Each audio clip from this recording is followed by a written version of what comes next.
धमाकेदार नंबर्स जी शिपिंग के इस बार आए हैं और बहुत अच्छे इन्वेस्टर्स नॉट ओनली नंबर्स सुन रहे हैं और आज जी शिपिंग के मैनेजमेंट को सुनना चाहते हैं हमारे साथ, और इसको भी आप हो सकता है स्टडी करना चाहें। यहाँ पे कुछ ट्रांसफॉर्मेशन हो रहा है। शिव कुमार जी हमारे साथ जुड़ रहे हैं जी शिपिंग से, CFO हैं जी शिपिंग के।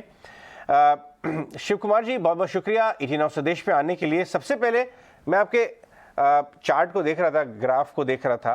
काफ़ी हद तक ग्राफ जो है बहुत सारी चीज़ों का एक रिफ्लेक्शन होता है वो, और हमारे चार्टिस्ट फ्रेंड्स अक्सर यहाँ बोलते हैं कि हर चार्ट जो है वो कुछ कहता है। आपका चार्ट कह रहा है कि कंपनी के अंदर ट्रांसफॉर्मेशनल चीज़ें हो रही हैं, अच्छे इन्वेस्टर्स भी लॉग इन कर रहे हैं, और आपका रिजल्ट्स अगर कुछ इन्फ्लेक्शन है तो उसको इंडोर्स करता है।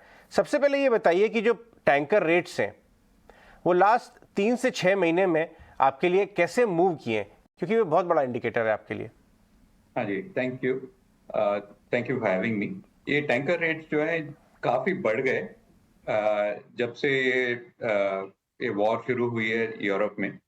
सो मार्च से अभी तक स्पेशली प्रोडक्ट टैंकर्स जो रिफाइंड प्रोडक्ट्स कैरी करते हैं, जैसे petrol, gasoline, naphtha, aviation fuel, उनके रेट्स बहुत बढ़ गए, उनके day rates.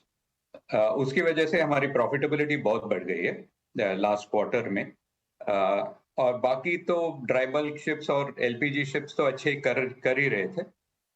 So this is the cause. अभी तक तो अच्छे चल रहे हैं प्रोडक्ट टैंकर रेट्स और क्रूड टैंकर रेट्स। एंड जो आपने बताया कि ट्रांसफॉर्मेशन हुई है, वो तो 5-6 साल से चल रही है कि that we were trying to make a model of investing wisely and being value investors. तो हमने किया है सिंस 2016, हमने काफी 500 मिलियन से ज्यादा इन्वेस्ट किए हैं शिप्स में, और उन शिप्स में बहुत अच्छे रिटर्न्स कमाए हैं, और यही दिख रहा है आपको हमारे रिजल्ट्स में आज। दूसरा तो इन्वेस्टर्स जैसे मार्केट कभी $10,000 देती है, कभी $30,000 देती है, वो तो हम कंट्रोल नहीं कर सकते, लेकिन ये चीज कंट्रोल कर सकते हैं कि हमारा ब्रेक इवन क्या है, वही हम ट्राई करते हैं। शिव कुमार जी, आप एक अच्छे इन्वेस्टर की तरह बात कर रहे हैं। जैसे कि बाजार में कहा जाता है कि हम जो है डिस्प्रपोर्शनेट फोकस करते हैं रिटर्न पे, जो हमारे हाथ में नहीं है एज ए इन्वेस्टर, लेकिन हमारा बिहेवियर हमारे हाथ में है, हमारी रिसर्च हमारे हाथ में है। तो आपने भी शायद वही किया, अपने कैपिटल एलोकेशन को सुधारा, वो आपके हाथ में। बाजार रेट्स क्या देगा वो आपके हाथ में नहीं है, वो तो अभी खैर टेलविंड बहुत आ गई। लेकिन खास बात लोग ये जानना चाहते हैं कि ये ट्रेंड क्या आपको एक मल्टी ईयर ट्रेंड यहाँ से नजर आता है, जो एक अप ट्रेंड शुरू हुआ है कारोबार में? तो ये तो फोरकास्ट करना बहुत मुश्किल है। हमें तो पता नहीं था कि ये लास्ट क्वार्टर इतना स्ट्रांग रहेगा, हमें तो पता नहीं था। तो ये इवेंट्स पे डिपेंड करता है। तो हम तो जैसे आपने कहा था कि ये we can only try to position ourselves in the best possible way. Capacity ले लें, लो ब्रेक इवन की कैपेसिटी ले लें और लेके रखें और शिप्स चलाएं, और जब मार्केट बढ़ेगा तो उसके साथ भी हमारे प्रॉफिट्स भी बढ़ेंगे। क्वालिटी तो, maintenance of quality and operations तो बहुत जरूरी है उसके लिए। उस पे फोकस करते हैं, buy the cheap ship with a low break even, so that you can take advantage of the good markets and keep the ships open so that when the markets become good, you are able to enjoy those rates. ये एकदम जो आपने कहा ना, ये portfolio management है, asset allocation in the right sector and at the right price, वही है हमारा बिजनेस। एकदम करेक्ट आपने पकड़ा। शिव कुमार जी, टिपिकली जब बड़े बड़े जहाज देखते हैं और इस तरह का कैपिटल देखते हैं ना, तो एक चीज़ मन में आती है कि पैसा कैसे होता होगा, कैसे लेके आते होंगे, कैसे करते होंगे। तो उसमें एक हिस्सा डेट भी होता है। तो हमने क्या किया, आपकी कंपनी के ना डेट भी निकाले। FY19 के अंदर करीब करीब 6,000 करोड़ का था, और FY22 होते होते 4,400 करोड़ का है। अगर मैं बिल्कुल सही हूँ तो आप इसके बारे में हाँ भी बोल सकते हैं। अब मैं आपसे ये पता करना चाहता हूँ, अगले 2 साल में डेट और कितना कम हो जाएगा? जी, वो तो ये फोरकास्ट करना बहुत मुश्किल है, क्योंकि हमें पता नहीं कि अगले हफ्ते में हमारे शिप्स क्या अर्न करेंगे।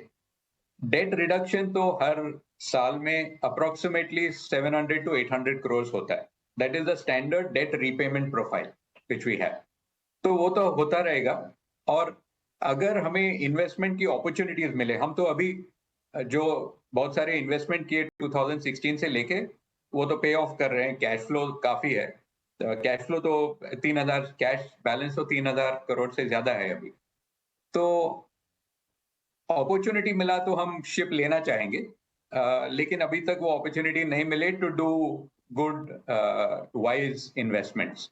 तो वो अपॉर्चुनिटी मिला तो डेट, कैश बैलेंस कम होंगे, शायद डेट भी बढ़ेगा। तो वो तो प्रिडिक्ट करना मुश्किल है। एब्सोल्युटली। एक और चीज़ आपसे जानना चाहेंगे, क्योंकि क्या डेट की तो आपने अभी बात करी ही, लेकिन इन्फ्लेशन की बात, इकोनॉमिक स्लो डाउन की बात ग्लोबली हम सब जगह सुन रहे हैं। शिपिंग इंडस्ट्री पे किस तरह का इम्पैक्ट पड़ सकता है, डिमांड ऑयल प्रोडक्ट्स की गोइंग फॉरवर्ड कैसा इम्पैक्ट शिपिंग इंडस्ट्री पर पड़ सकता है? अगर इस पर आप थोड़ी सी हमें डिटेल्स शेयर करें तो।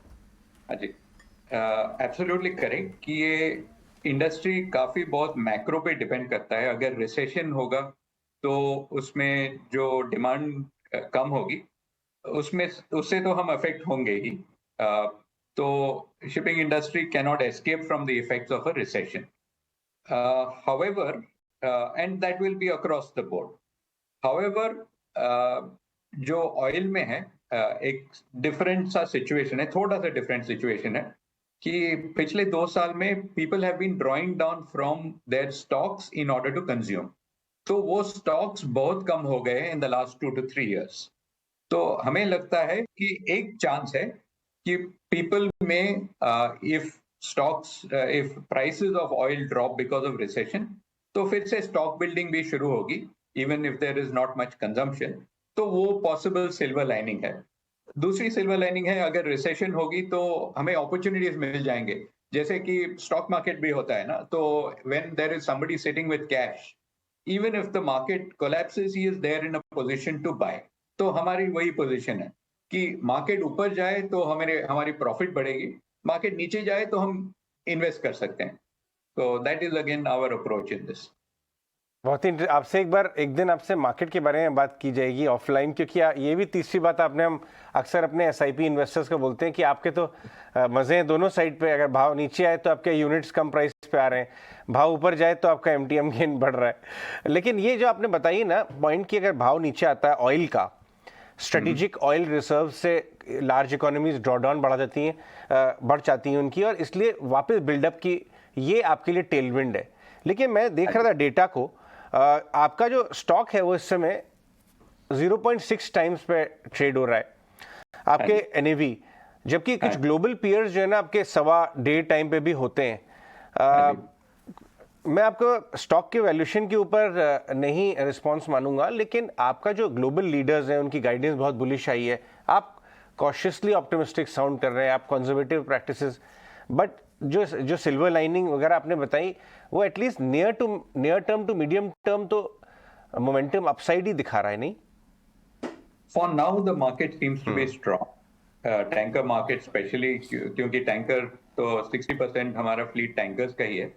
For now they seem to be strong, but ये पता नहीं रिसेशन होगा तो कितना डाउन होगा मार्केट, वो बता नहीं सकते। इसीलिए हम रियलिस्टिक थोड़ा व्यू लेते हैं कि हमें पता नहीं क्या होगा, इसीलिए फोकस भी नहीं करते हैं हम। That's the thing, we are trying to give a realistic view and we are trying to be give an honest view कि क्या हो सकता है। रिसेशन होगा तो markets can drop off, you know, rates, ships which are running 30,000 today can go back down to 10,000। जो जनवरी में था वो रेट्स तो $10,000 पर डे थे, उसमें प्रॉफिट नहीं बनते, तो वो भी हो सकता है। लेकिन आज 30,000 है तो वो एंजॉय करेंगे 30,000 के रेट्स। हमें पता नहीं कि ये 30,000 कितने दिन तक चलेगा,